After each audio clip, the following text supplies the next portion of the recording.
Hola, bueno, hoy es 14 de noviembre del 2024.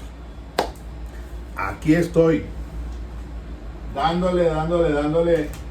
Ya estoy proyectándome mi apelación de pronto de acuerdo a lo que venga para el 9 de diciembre con el anuncio del sentido del fallo o de pronto la sentencia de una vez. Absolutoria, condenatoria. Dos hipótesis, dos enunciados, dos proposiciones lingüísticas. Allí, la del fiscal y la mía. Yo considero que el 16 de octubre, con los 3 testigos que me entraron a juicio oral, me dieron para demostrarle a la juez mi hipótesis, mi teoría del caso.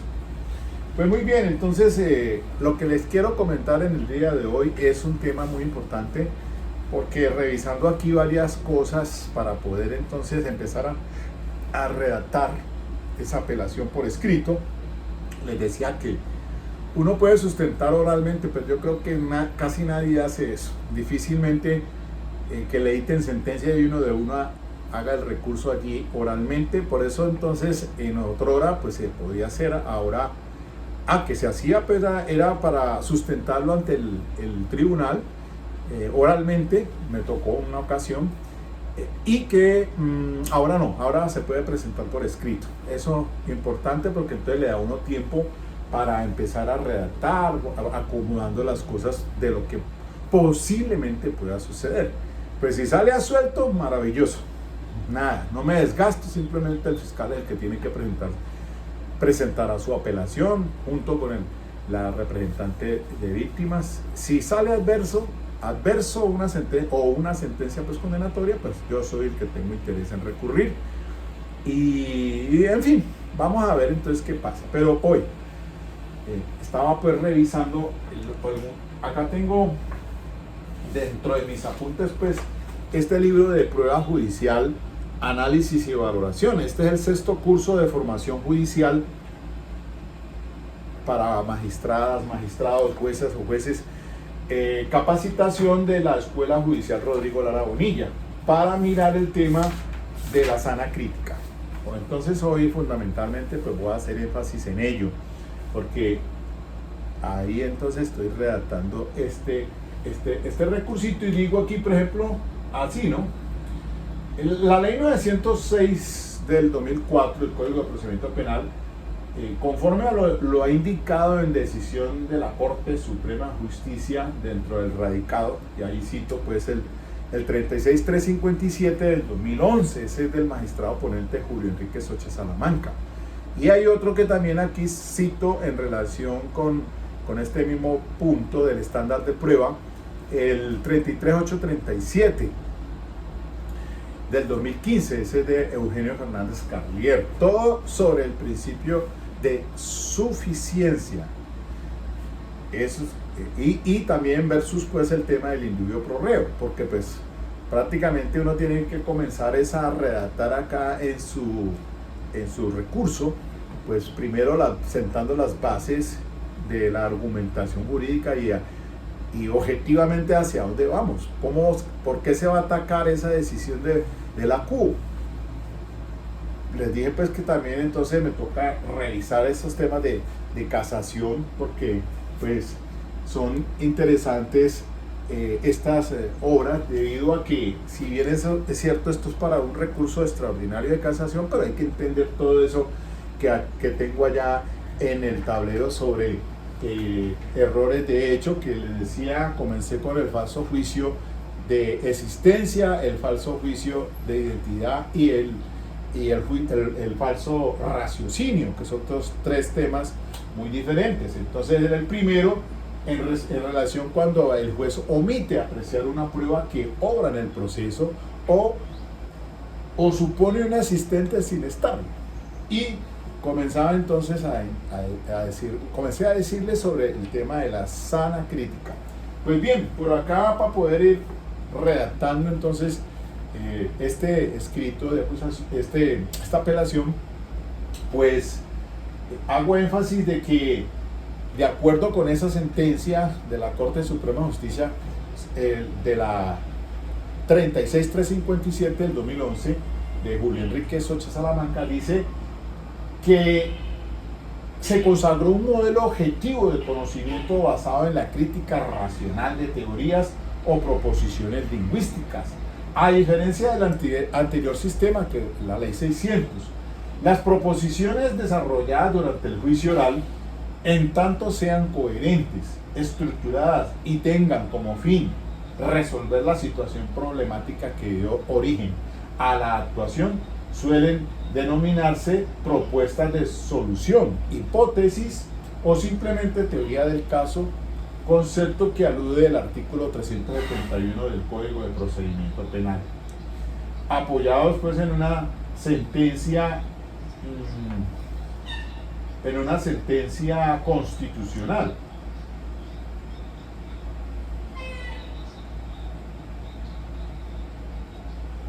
Bueno, en una sentencia constitucional que es la C-069 del 2009.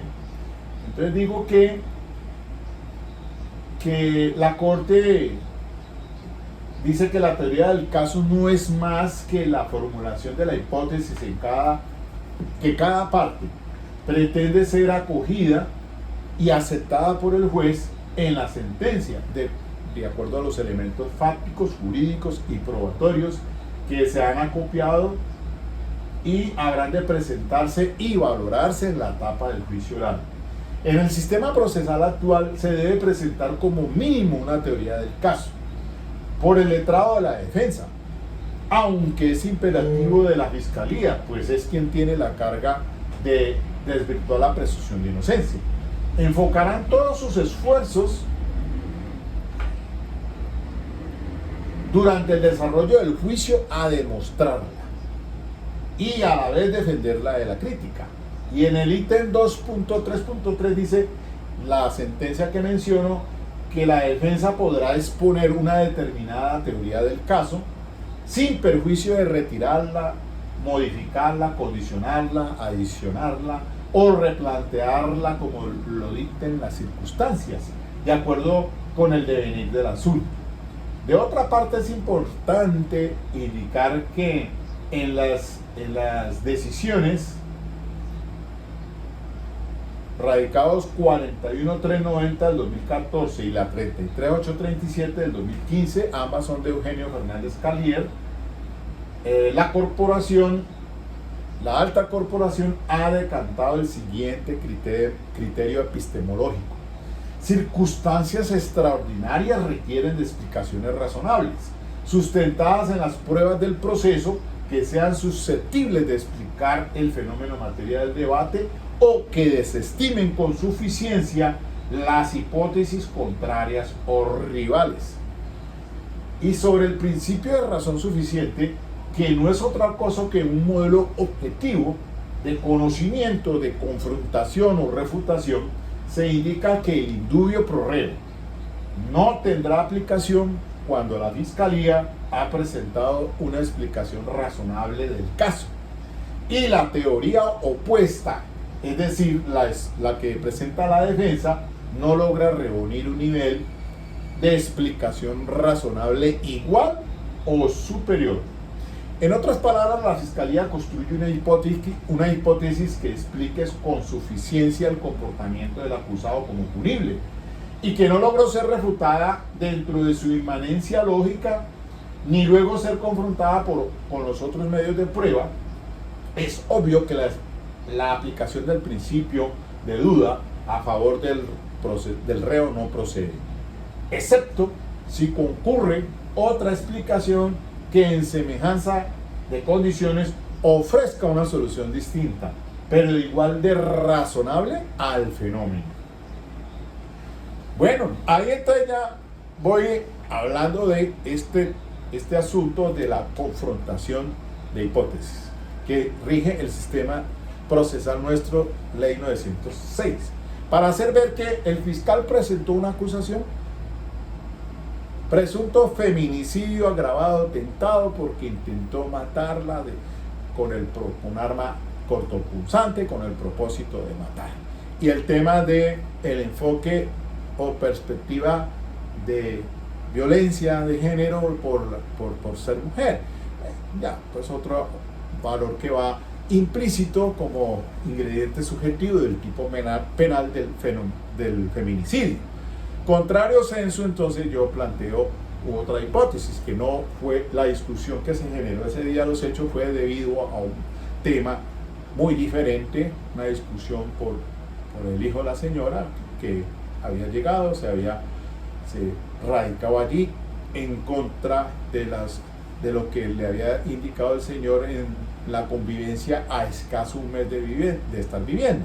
Eso generó entonces una agresión allí que, pues ahí viene lo que yo introduje a través de los testigos el 16 de octubre, de que fue ella que cuando el señor estaba en la habitación, iba a sacar la ropa, como dicen los dos uniformados, llegó ella pasando por la cocina, llega hasta a la habitación y le agrede, atravesándole con el cuchillo su mano izquierda, y él, tratando de atajarla, forcejean y se producen unas lesiones recíprocas que debieron recibir atención médica por cada EPS de cada uno de ellos. Entonces, para mí, pues, desde mi perspectiva, pues yo tenía que probarlo con el trabajador social, con los dos policiales, que entre otras cosas, los dos uniformados no los llevó la fiscalía. Y allí preguntarse uno por qué razón no los entrevistaron y los llevaron, si ellos fueron los que llegaron hasta el lugar de los hechos por una presunta riña, por una discusión de pareja. Así quedó en el libro de población, y ya finalmente entonces el acusado tocó que hablara bajo juramento para explicar. Entonces todo se encaja en una hipótesis que yo la enuncié antes de ir al juicio oral, y después de, como vieron en el alegato, le dije, la demostré. Entonces a eso es que voy yo. Ahora entonces, pues hay que mirar este tema de la sana crítica, porque la juez va a tomar su decisión. ¿Cuál hipótesis entonces? ¿La del fiscal o la de la defensa? Cada uno entonces da sus razones en esos alegatos de conclusión. Y ahora les cuento, porque esto se pone chévere e interesante, porque aquí, para poder hacer este análisis, pues me toca coger también el caso de Johnny Rodolfo Leal, para hablar de sana crítica cuando la juez resolvió el caso, y que pues ahí les he dicho una sentencia. Permítanme, esta sentencia hay una sentencia de la Corte Suprema de Justicia, que ahorita pues está trayendo el papelógrafo manual para poderles anotar allí unas decisiones que encontré importantes, que siempre he citado aquí, ¿no? Pero bueno, entonces vamos a ver. Mire, sigo entonces.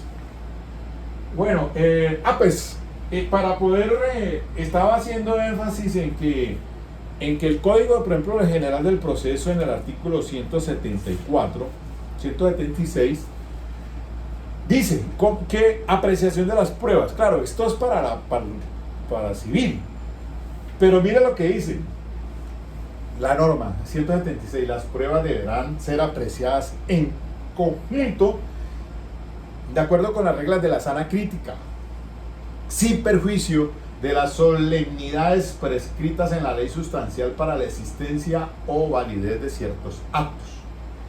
El juez expondrá siempre razonadamente el mérito que le asigne a cada prueba.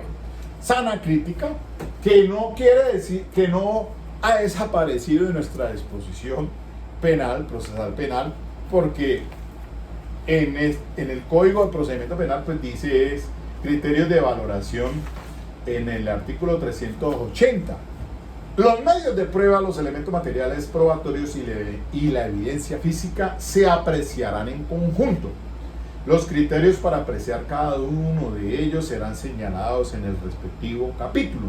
Eso no quiere decir que haya desaparecido la libre apreciación razonada o sana crítica. Obviamente que sí, se mantiene. Entonces les dije que hay pues valoraciones de las pruebas se pueden realizar básicamente por alguno de los siguientes sistemas. Primero, por el de la prueba legal, en el que el legislador establece el valor que se debe dar a cada uno de los medios de prueba practicados.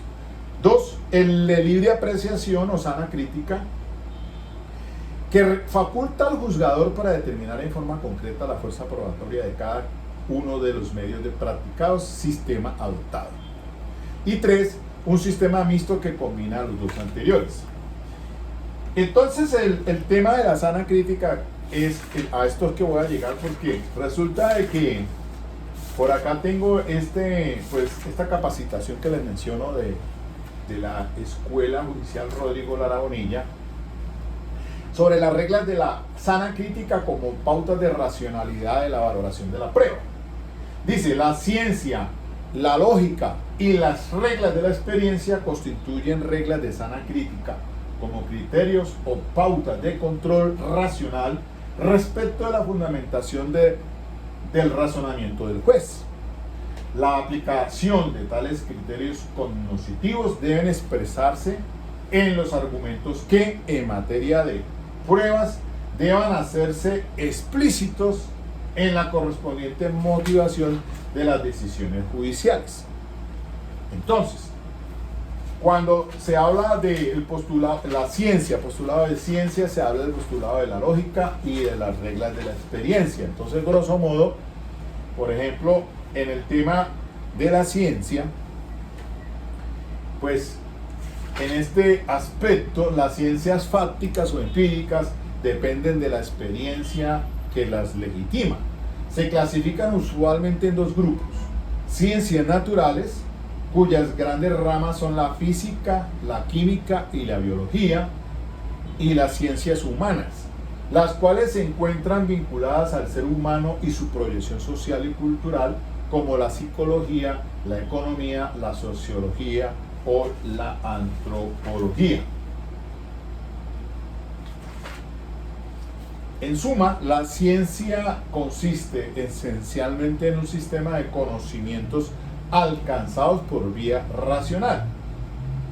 Las ciencias fácticas acuden a conceptos adecuados para observar y explicar lo que ocurre. Se orientan a la búsqueda de estructuras que permitan sistematizar las observaciones y experiencias correspondientes a la realidad. Sobre este punto aquí me detengo un poco en el caso de Johnny Rodolfo Leal. Yo les dije que en ese caso, sobre de lo que se debatió en el juicio oral, pues hay que tener en cuenta un radicado que es el 43916 del 2016 de la doctora Patricia Salazar Cuellar, en el tema de la incorporación de la evidencia física y valoración de ella por la judicatura, por la juez o por el juez. O sea, el radicado 43916, cuando se habla del tema de las pruebas indiciarias, de los hechos indicadores, de un hecho conocido a uno desconocido. Entonces, por esa razón le hice muy juicioso el seguimiento a Johnny Rodolfo Leal, además por los temas de interrogatorio y contrainterrogatorio, pero básicamente para cómo un fiscal debe saber llevar a juicio cuando se trata pues de evidencia física. Entonces, esa incorporación de la evidencia física en juicio oral.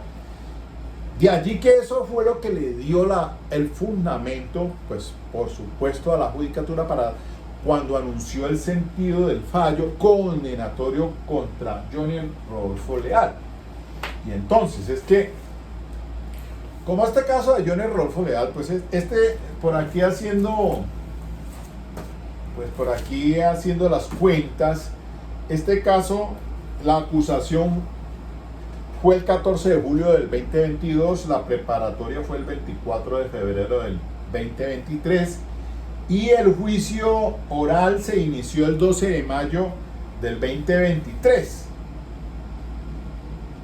se terminó este año, a principios, y la sentencia ahora se editó, fue el 14 de junio del 2024, la sentencia, pero hubo un momento donde se dieron los alegatos de conclusión, en la que esos alegatos de conclusión fueron el 26 de febrero de este año, que ustedes pueden verlo a través de Foco Noticias, con el programa de Florencio, y allí pueden pues hacerle el seguimiento a esto. Pero quería explicarles que cuando la juez dijo sana crítica, cuando ella refiere al tema de la sana crítica en la sesión, esta fue la sesión del día 26 de febrero de este año, y entonces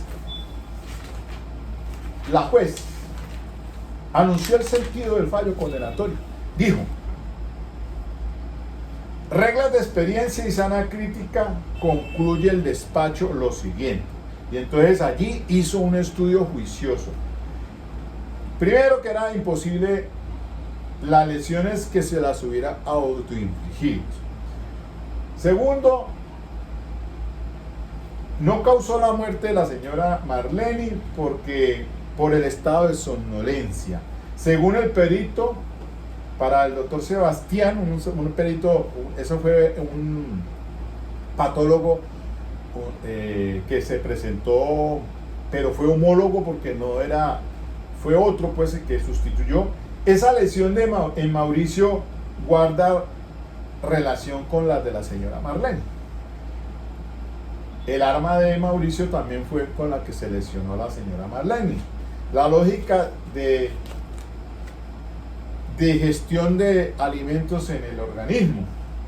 Y entonces que la testigo que llevaron a juicio, Olga Lucía, encontró debajo del cadáver de Mauricio el asa del cuchillo y la hoja hallada en Mauricio, dentro de Mauricio, que coincide con la de la señora Marlene.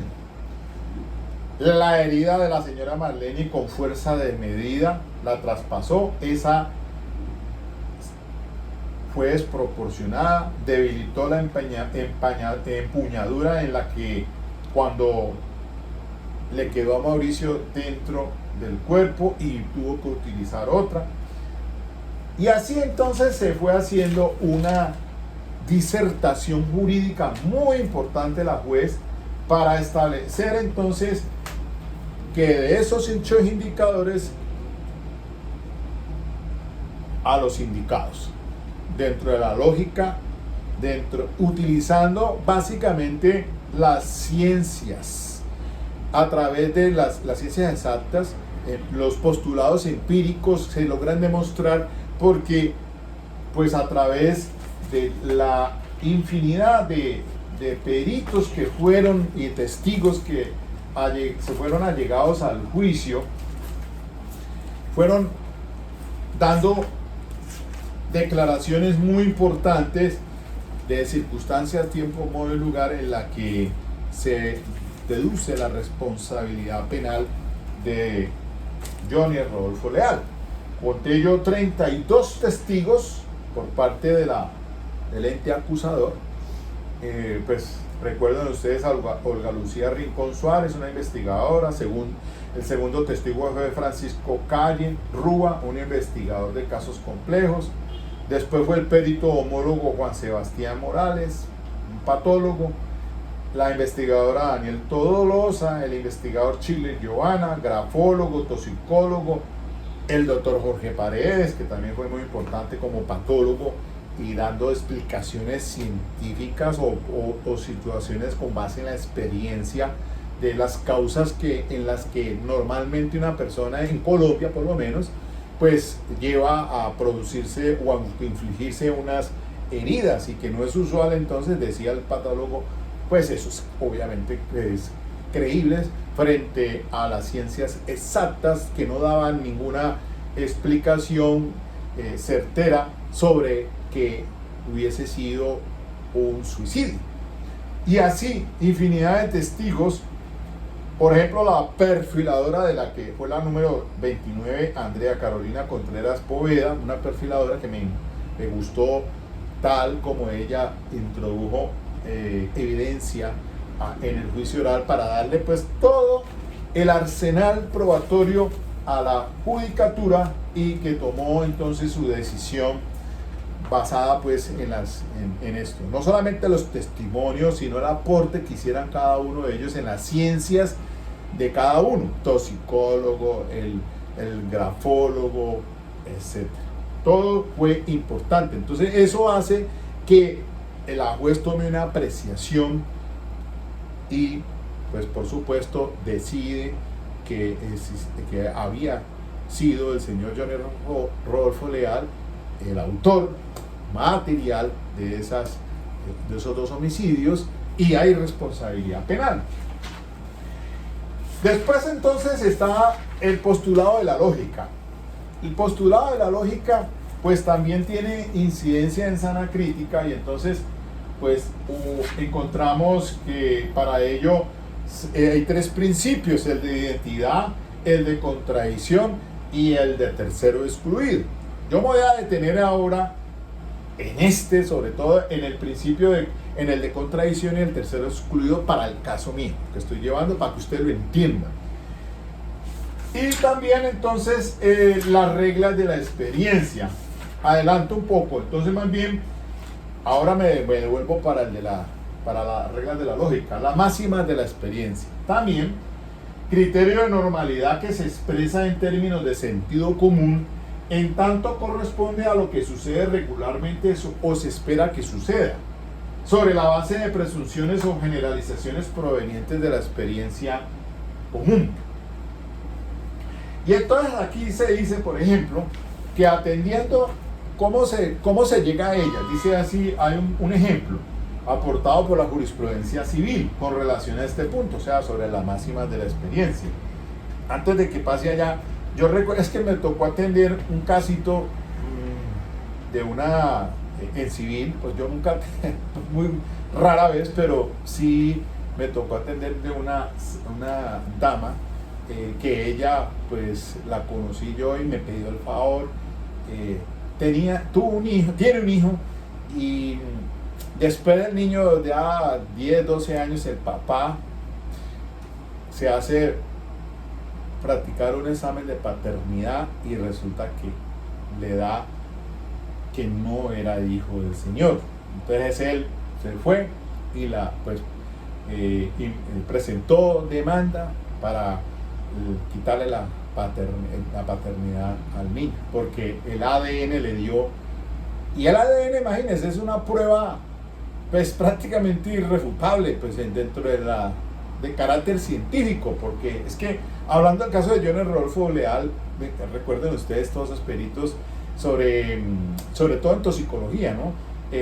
Las huellas hemáticas y todo lo que se encontró en la escena del delito, pues cuando se hizo una comparación de ADN, entonces eso daba, pues yo también dentro de las estadísticas que efectivamente era sangre que pertenecía pues de unos occisos con respecto pues a la... Bueno, todo eso para indicarles que pues efectivamente contra eso pues la pelea en ese caso de la señora pues fue completamente difícil, pues obviamente el juzgado falló en contra de ella y pues obviamente se logró el señor pues que no decir que pues ese hijo no era suyo. ¿Cómo hay entonces uno frente a eso?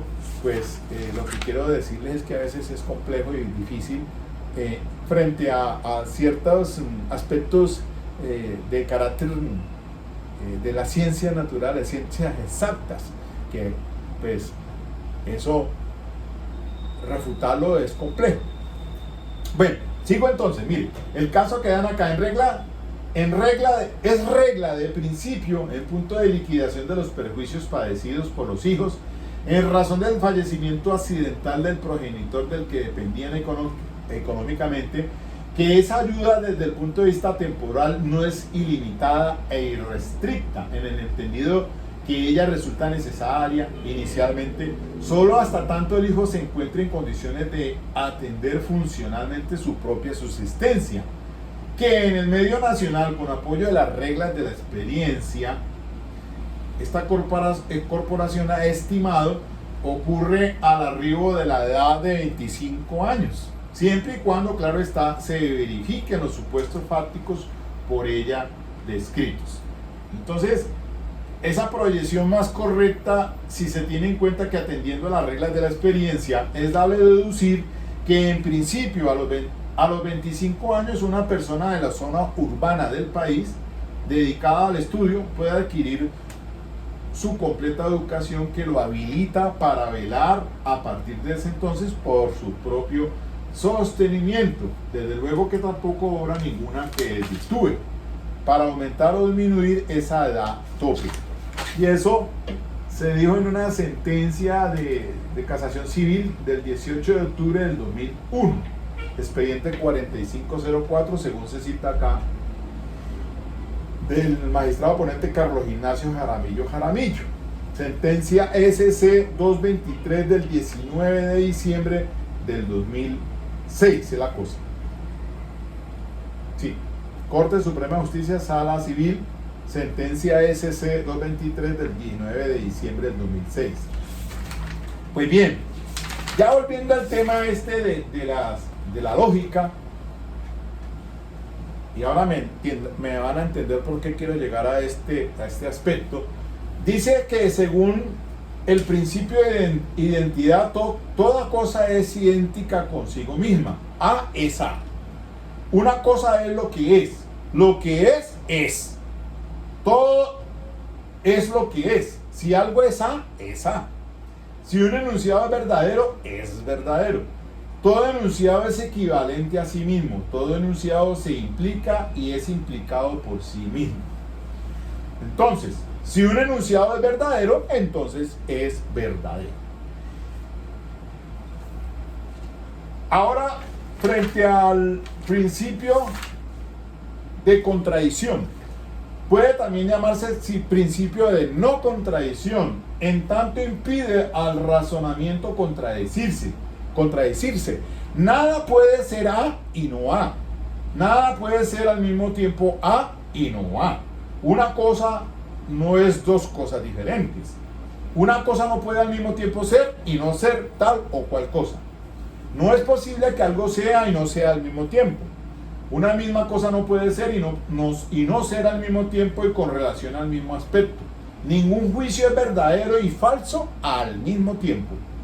Ningún enunciado puede ser al mismo tiempo verdadero y falso. Este principio afirma que dos enunciados contradictorios nunca pueden ser verdaderos, o que un enunciado formado por la conjunción de dos enunciados contradictorios debe considerarse falso por razones puramente lógicas.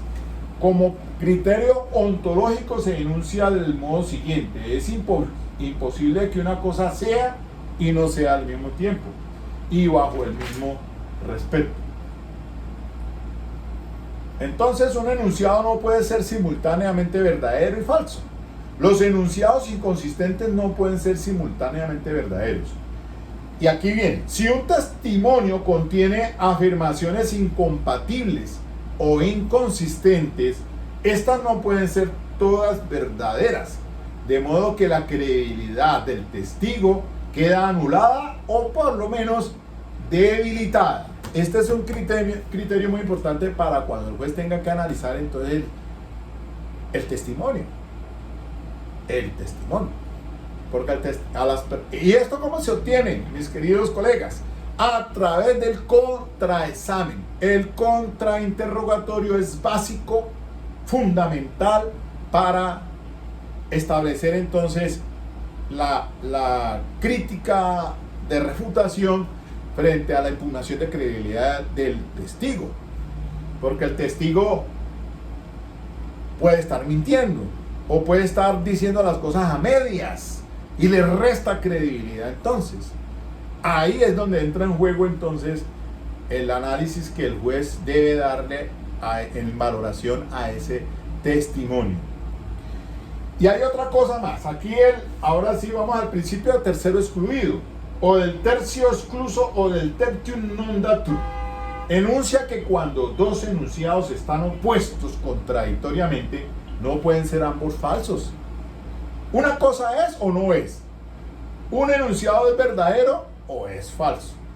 Todo es A o no A.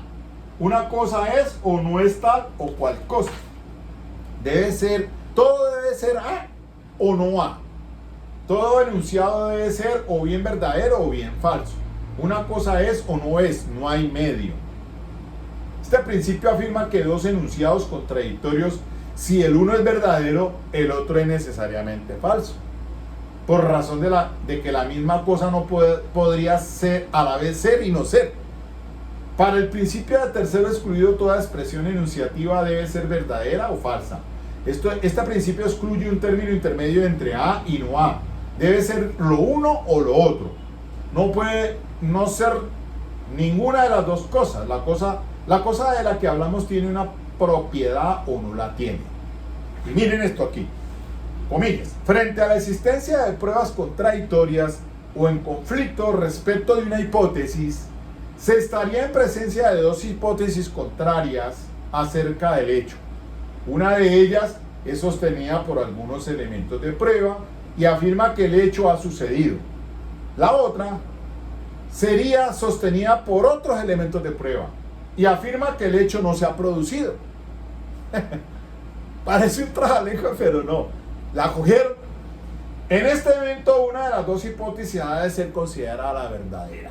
Así, la hipótesis acerca de la existencia de una situación no puede ser más que verdadera o falsa en casos como los que se presentan cuando un testigo afirma que una persona estaba en una ciudad a una hora determinada y otro testigo dice que ese mismo día, a esa misma hora, la persona mencionada estaba en otra ciudad diferente. Claro, alguno está mintiendo, o está o no está.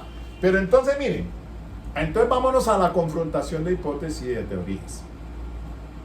Porque ya les había citado pues la 33, la sentencia 33, 36357, 36357 del 2011. Ay, caramba, siempre como que tiendo a confundirlas. Pero a ver, vamos, ya aquí se las coloco para que las tengan a la mano.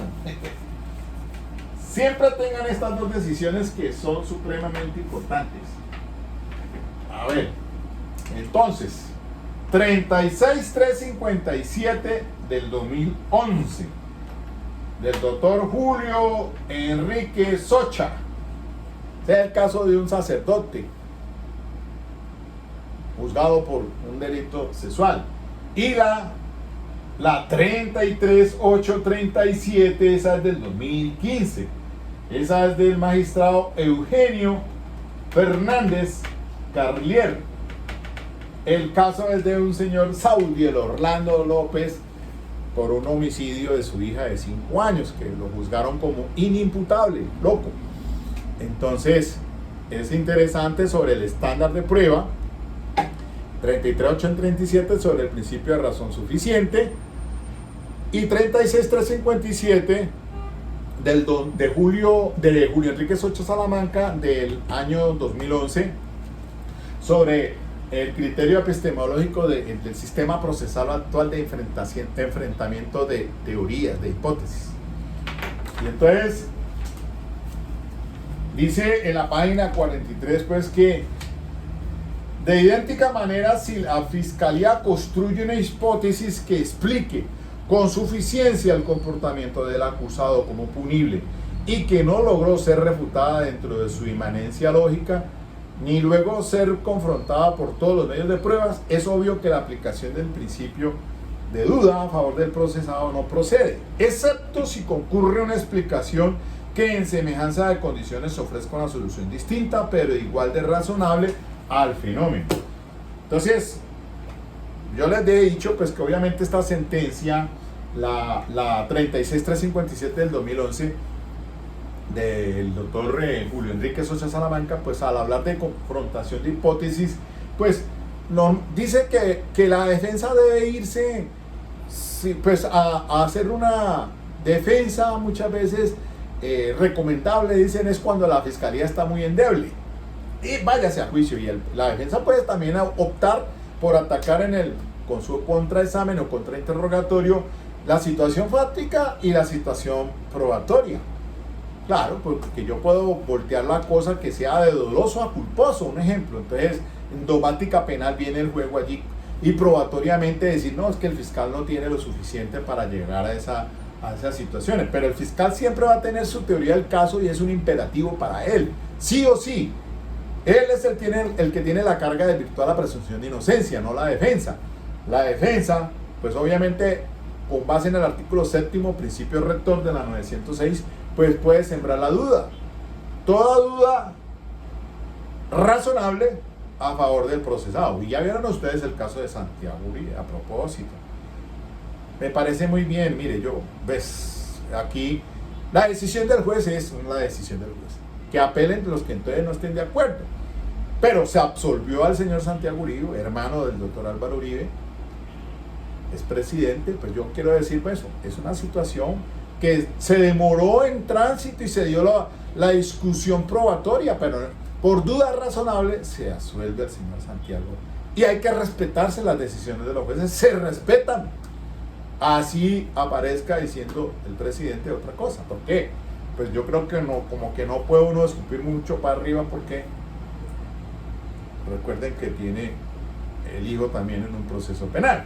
En fin, no sé, ahí debemos hacer ese tema ahí. Pero mire, a eso es que quiero llegar. Entonces, ¿cuál de las dos hipótesis? Entonces, el principio del tercero, el de no contradicción. Pues si se logra demostrar que la hipótesis de la defensa es igual o soporta la crítica y es más robusta frente a la que presenta la fiscalía, o por lo menos está dando una salida al problema para que la juez o el juez que tenga el caso tome la decisión y ya se dirá entonces, bueno, listo, pues ¿cuál de las dos tiene más peso? Y allí entonces viene esa carga en sana crítica, tiene que analizarse. Pues bien, yo pues solamente estoy llenándome de razones, construyendo argumentaciones, revisando todos los temas en procesal penal, pues para presentar, si es del caso, un recurso de apelación contra la decisión de la CUO, para que eso se vaya al tribunal de Cali y el tribunal de Cali pues tome la decisión finalmente. Todavía no ha sido vencido en juicio y pues quería a ustedes darles estos argumentos para que los tengan en cuenta. Entonces, que si es preferible, si usted tiene una hipótesis, preséntela y demuéstrela, porque pues de eso se trata, ¿no? Una hipótesis que resista la crítica, el contradictorio, y usted pueda sacarla adelante, a lo sumo. Pero si de pronto pues no, pues también se puede hacer una defensa pasiva. Yo les decía finalmente que pues muchas veces el fiscal presenta hipótesis, el código no dice, la ley no dice, es que la defensa debe presentar, no, es facultativo, el ver así lo hace.